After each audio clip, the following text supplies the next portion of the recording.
Hi, this is Mike Holler, MPG Mike, coming at you with the first of a multiple part series on the factory ECU. Now, when you're working with fuel economy, you really need to understand at least some basics about the factory ECU, because if you don't, it's going to bite you in the butt. If you know what I mean. Factory ECU is a computer. Used to be called the onboard computer, OBC. Now they call it ECU. Different nomenclature. But as a computer, it has inputs and it has outputs. The inputs are based on sensors. Now, the sensors, the inputs, could be like mass airflow sensor, map sensor, throttle position sensor, engine coolant temperature sensor, air intake temperature sensor, oxygen sensors. These are just sensors on the vehicle that tell the ECU what's happening. Crank position sensor, cam position sensors, oil pressure sensors. Outputs are actuators. This is where the ECU is controlling stuff.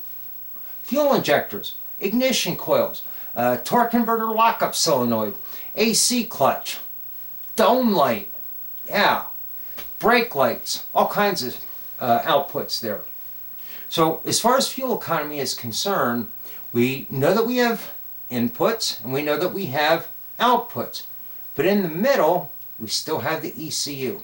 Let's take a brief moment and look at what goes on inside the brain of that ECU.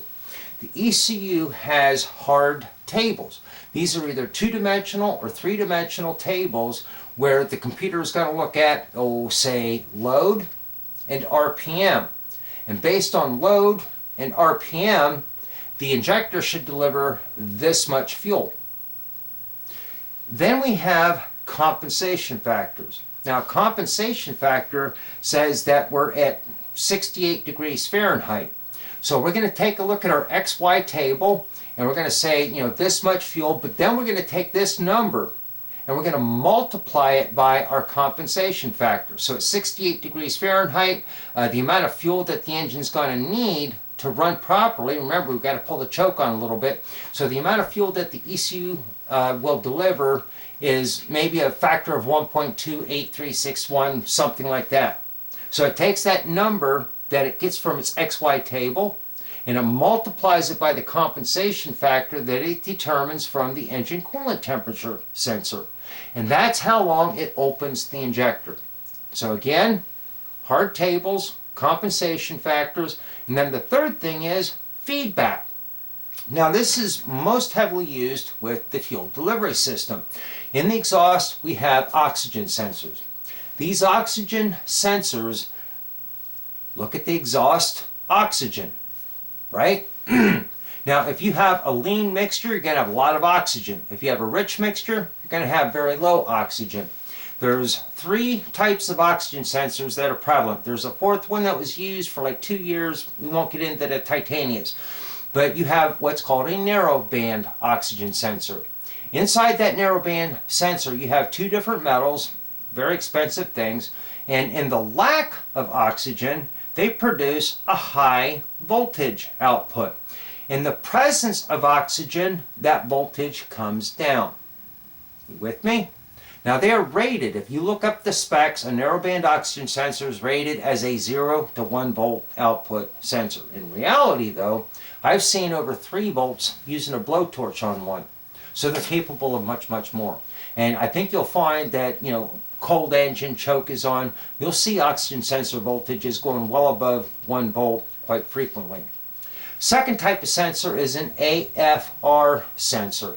This acts kind of like a variable resistor. So as the oxygen content in the exhaust changes, the resistance on this sensor changes. And a rich mixture is going to equate to a higher resistance value. So as the richer mixture goes rich, the resistance goes higher. As the mixture goes lean, the resistance goes lower. The third type of sensor is a wide band oxygen sensor. They've been used in production cars since 1998 or so. Now, a wideband sensor has a narrowband sensor built into it. That narrowband sensor is located in the sampling cell called a Nernst cell. Now, the wideband sensor incorporates something pretty space age called a yttrium oxide sensor. Try saying that 10 times real fast. Oh, a yttrium oxide sensor. Now, the cool thing that this yttrium oxide does is if you apply a voltage in this polarity, it'll pump oxygen this way. If you apply the opposite polarity, it pumps oxygen the opposite way. So you have this yttrium oxide membrane that separates the sample cell from atmosphere. Now, the sample cell is going to try to maintain 500 millivolts above reference. And reference is not going to be ground. It might be 3 volts or 2.1 volts depending on the car, but it's going to try to maintain exactly 1/2 a volt above reference. Now, if it's higher than that, remember, let's see here, higher voltage narrowband, higher voltage, that's richer mixture, right? Yeah, good. So if it's higher than that, then the computer wants to pump oxygen into that sample cell to bring that voltage back down to 1/2 a volt. So the computer applies in that polarity a voltage, and then it monitors how much current it needs to pump through that yttrium oxide to bring that voltage back down to 1/2 a volt. And with that, it can extrapolate the air-fuel ratio in the exhaust, not just over a narrow band, like the narrow band oxygen sensor, but over a much wider band, somewhere between like a 10-to-1 and about an 18-to-1 air-fuel ratio. Now, if the voltage is too low, now we're too rich. So now it needs to start pumping oxygen into that sample cell to bring that voltage back up to 1/2 a volt. You with me? Now, here's what happens in the real world. We're talking fuel economy, practical application. This is a basic course. Good.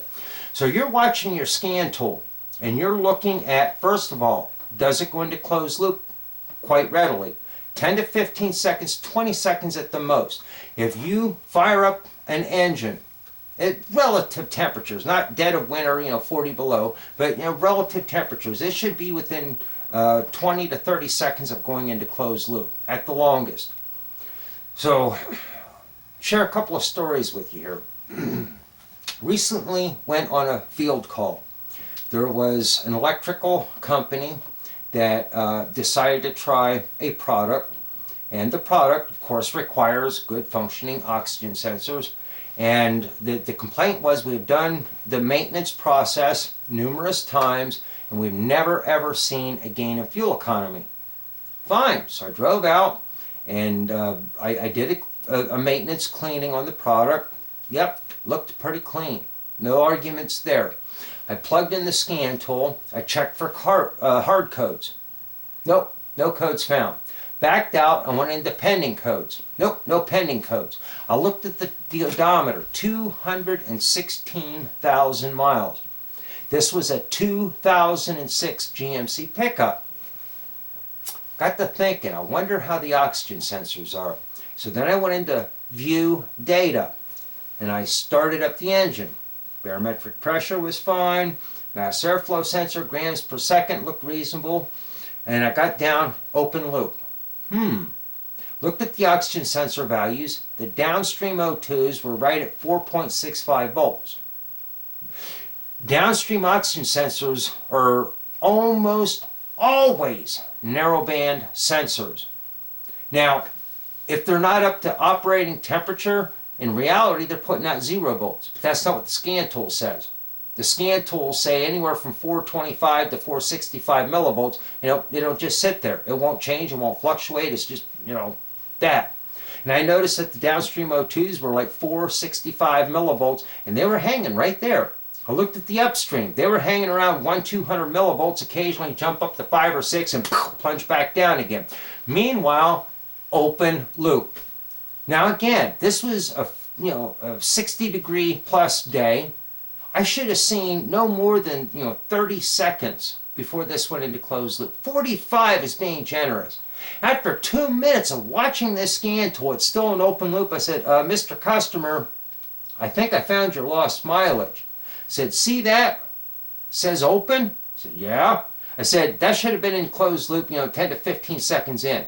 Here we are, well over 2 minutes. You heard me start the engine, right? It's still an open loop. Your oxygen sensors downstream haven't budged. Your upstreams are hanging really low. Try this. Put 4 new oxygen sensors in, and let's see if your mileage doesn't go up. Another story. I did some Roush testing, which ain't cheap. On a 2001 Cadillac, I was testing a product, and I wanted to see how the product performed with a Roush FTP 75 highway and fuel economy test. And 35,000 miles on this 2001 Cadillac. I made an assumption that 35,000 miles, O2's got to be good. But this was in 2010, so even then, these were 9-year-old oxygen sensors. We did not get the results we wanted. Fortunately, I paid for full data stream. And I didn't know why initially, I didn't know why we didn't get the results, but I went back and I started looking at the data stream. The oxygen sensors were dead. I mean, it was clearly evident by watching them trying to keep up with the engine. They weren't doing anything. And it dawned on me, I guess oxygen sensors have a lifespan that's not only based on mileage, but also based on time. So here's what I'm going to share with you. The narrowband oxygen sensor is good for no more than 90,000 miles.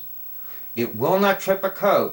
I don't have the time to share with you EPA protocol as to what it takes to trip a code, but they could be dead, and still not even show a pending code. So if it's got more than 90,000 miles on it, guaranteed you need new oxygen sensors, at least the narrow bands. And then the other thing is that oxygen sensor, after 5 years, regardless of mileage, is going to start deteriorating.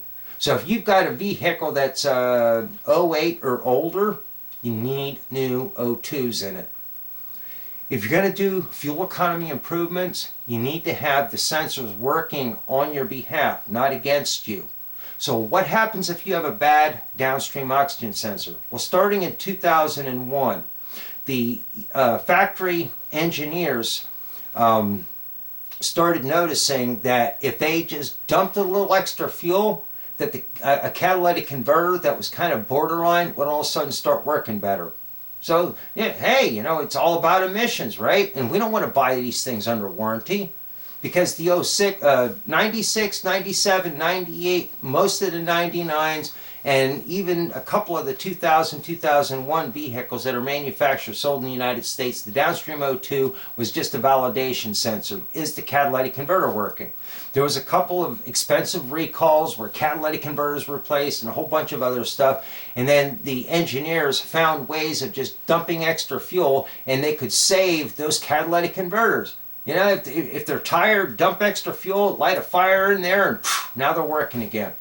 So if you've got tired downstream oxygen sensors, the computer's dumping fuel trying to wake up that catalytic converter. If you have tired upstream oxygen sensors, you're always going to be dumping extra fuel just trying to get the voltages up because a tired narrowband defaults to lower voltage. You with me? It's kind of like a battery. When the chemicals wear out, there ain't no voltage coming out. What is a rich mixture? A high voltage? It'll never see that rich mixture, so it's always dumping fuel, trying to get that voltage up, So pay attention to your oxygen sensors. Look at the mileage. 90,000 or more, just put new ones in. If it's 5 years or older, just put new ones in. And a final note on that, please, I beg you, don't just go to the auto parts store and get the generic ones. Of all of the different components on an automobile, the most important thing is the oxygen sensor, and it has to come from a dealer. I hate to tell you this, they're like twice as expensive as the auto parts stores. I know, but it's going to be worth it. You go and you look at a Ford factory oxygen sensor, pull it out. It's never been changed. You know that. What does it say on the side? It says Bosch.